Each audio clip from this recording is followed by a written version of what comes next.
Hello, my dear student. Welcome to the Oriental IT Center.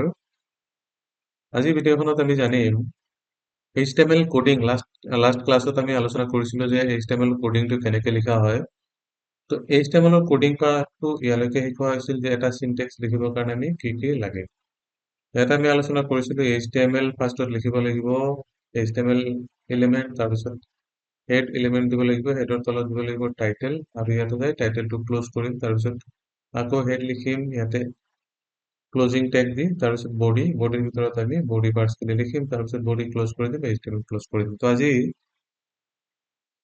Last ক্লাছত already এটা আলোচনা কৰা গৈছিলে যে আমি ডক টাইপ কি HTML কাক কোৱা হয় তাৰপিছত টাইটেল কি title element specified by title for the HTML page HTML পেজৰ যিটো টাইটেল সেই টাইটেলটো আমি তাতে লিখি দিব লাগিব body element defines the document body and is a container of the visible content আমি যিটো কন্টেন্ট চাব বিচাৰো সেই কন্টেন্টখিনি বডিৰ ভিতৰত লিখিব লাগে সেইকাৰণে এইটো কন্টেইনাৰ এলিমেন্ট বুলি কোৱা হয় h1 element defines the large heading আৰু p element is the paragraph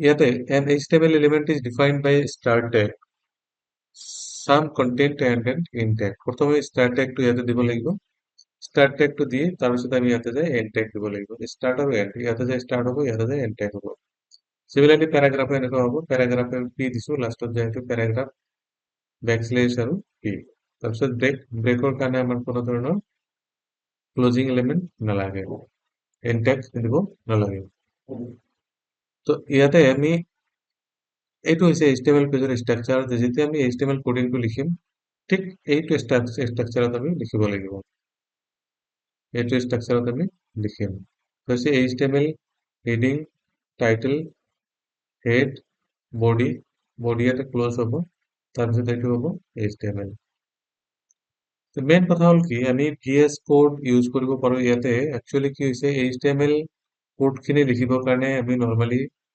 আমাৰ কম্পিউটাৰ বা ল্যাপটপৰ পৰা নোটপ্যাড ইউজ কৰিব পাৰো নোটপ্যাড হৈছে এটা টেক্সট এডিটৰ যিকোনো টেক্সট এডিটৰ ভাল টেক্সট এডিটৰ আমি ইউজ কৰিবৰ কাৰণে ইউজ কৰিব লাগিব HTML লিখিবৰ কাৰণে so আমি ইয়াতে web page can be created and modified by the using professional HTML editor however learning HTML we recommend the simple text editors like notepad আৰু টেক্সট এডিটৰ মেক তো আমি ইয়াতে নেক্সট নোটপ্যাড ইউজ কৰিব পাৰো আৰু লগতে VS কোড ইউজ কৰিব পাৰো আৰু বেলেগ এনেকুৱা টেক্সট এডিটৰ আছে যিবিলাক আমি ইউজ কৰিব পাৰো তো আমি এতিয়া এটা টেক্সট এডিটৰত যাম টেক্সট এডিটৰত যাই এটা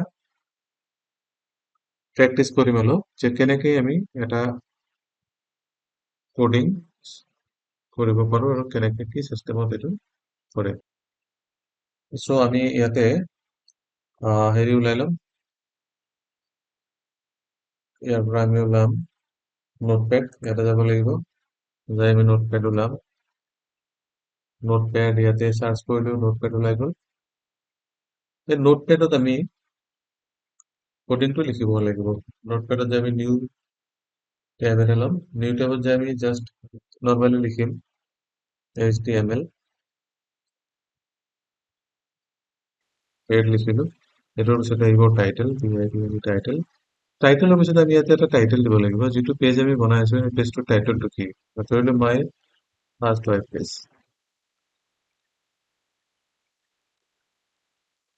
মাই ফাৰ্ষ্ট ৱেব পেজ ইয়াতে টাইটেলটো ক্লোজ কৰি দিব লাগিব টাইটেল আমি ক্লোজ কৰি দিম তাৰপিছত আহিব হেড ক্লোজ ইয়াতে হেড আমি ইয়াতে ক্লোজিং ট্যাগ দি ক্লোজ কৰি দিলো নেক্সট হ'ব বডি অৰ্থাৎ এইটো হৈছে মেইন পাৰ্ট আমি বডি আমি কন্টেন্টত যি বস্তু লিখিব বিচাৰিছো সেই কন্টেন্টখিনি ইয়াতে বডি পাৰ্টছৰ ভিতৰত আহিব সো এইটোক আমি কন্টেইনাৰ ট্যাগ সেইকাৰণে কোৱা হয় ইয়াতে বডি দিলো বডি দিয়াৰ পিছত দিব লাগিব HTML লিখিলো লিখাৰ পিছত কিন্তু আমি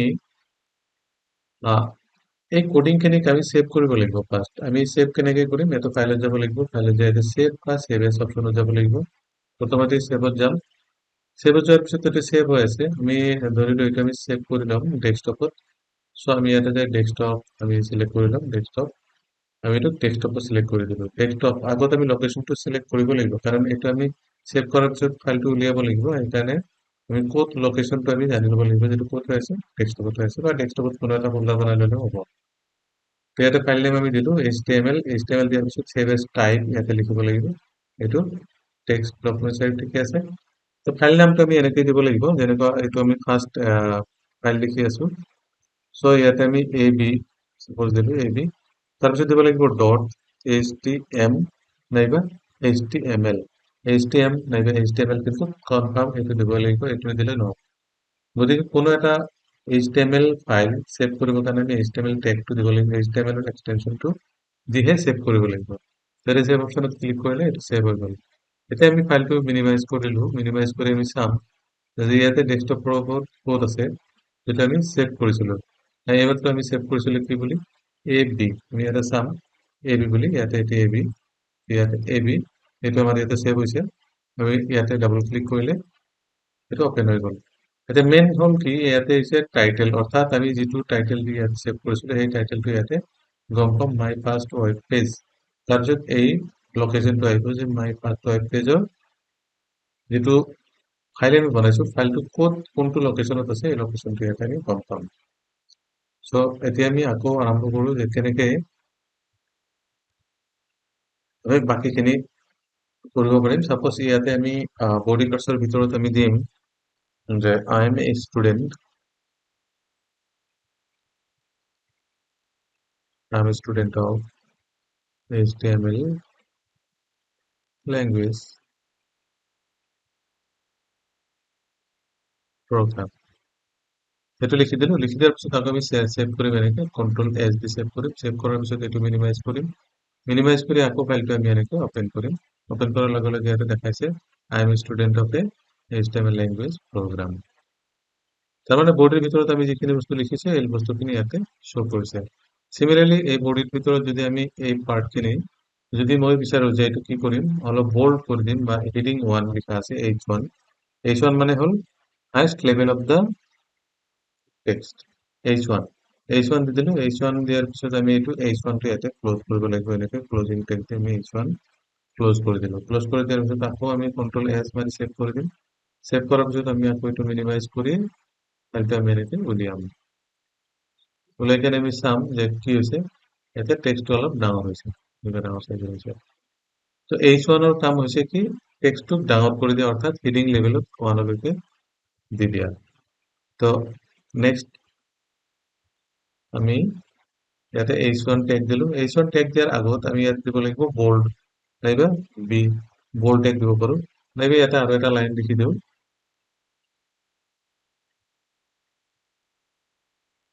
HTML is a very important programming language.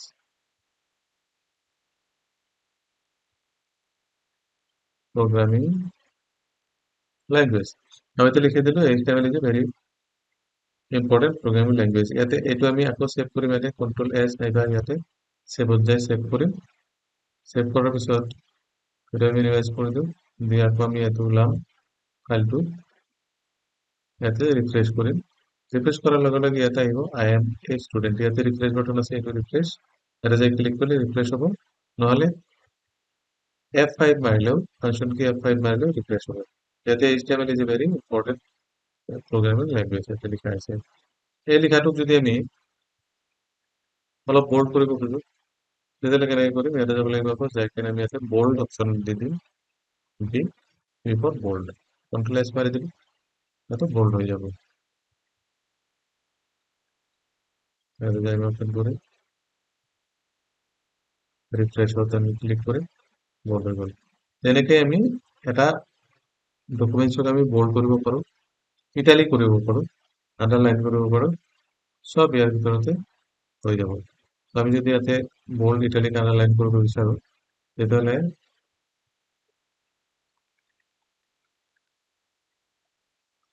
ইয়াতে বোল্ড কৰিলোঁ, ইয়াতে যদি আণ্ডাৰলাইন দিব খোজোঁ, ঠিক বোল্ডৰ পিছফালে আহি আমি ইয়াতে দিব লাগিব কিউ, কিউ ফৰ আণ্ডাৰলাইন। এতিয়া Ctrl+S মাৰিলে ইয়াতে আণ্ডাৰলাইন হৈ যাব, আণ্ডাৰলাইন হৈ গ'ল। এটা কথা হ'ল কি, ইয়াতে চাপ'জ আৰু এটা লাইন যদি ইয়াতে তলত দি দিওঁ, উম,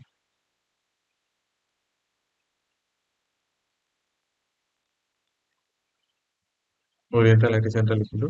লিখাৰ পিছত ইয়াতে আমি ছেভ কৰিব লাগিব, এনেকে ছেভ কৰাৰ পিছত ইয়াতে ৰিফ্ৰেছ কৰিম। ইয়াতে আহি গ'ল লেংগুৱেজৰ পিছত অৰিয়েণ্টেল আইটি চেণ্টাৰ। কিন্তু ইয়াতে আমি দুটা লাইনত লিখিছো, কিন্তু ইয়াতে এটা লাইনতে আহিছে। এই লাইনটো যদি আমি দুটা লাইনত কৰিব বিচাৰো, তেতিয়াহ'লে ইয়াতে আমি কি কৰিব লাগিব, কি টেগ আমি ইউজ কৰিম, যিটো কাৰণে এই লাইনটো ভাঙি তলত আহিব। সেইটো কাৰণে আমি এটা লাইন ইউজ কৰিব লাগিব, এইটো হৈছে ব্ৰেক, অৰ্থাৎ বি আৰ মাৰিলে এইটো কি হ'ব, ব্ৰেক হ'ব, আৰু এইটো নেক্সট লাইনত গুচি যাব। এতিয়া যদি আমি এইটো ছেভ কৰো, এইটোক আমি ছেভ কৰি দিলো, ছেভ কৰি দিয়াৰ পিছত ৰিফ্ৰেছ মাৰিলো, ৰিফ্ৰেছ মাৰাৰ পিছত তলত আহি গ'ল। এনেকে আমি এটা টেগ এনেকে ইউজ কৰিব পাৰো। তো আজিৰ ক্লাছত আমি দেখালো যে বৰ্ডৰ ভিতৰত কেনেকে আমি কন্টেন্ট কেইটা ৰাইট কৰিব লাগে আৰু সেইটো ৰান কেনেকে কৰে দেখাই দিলো। ইয়াৰ পিছত বল্ড, ইটালিক, আণ্ডাৰলাইন আৰু H1 টেগ আমি ইয়াতে লিখি দিছো। চ' আমি নেক্সট ক্লাছত আকৌ অলপ আগবাঢ়ি যাম। চ' আজিলৈকে ইয়ালৈকে সামৰিছো। So' have a nice day. Thank you for watching the video.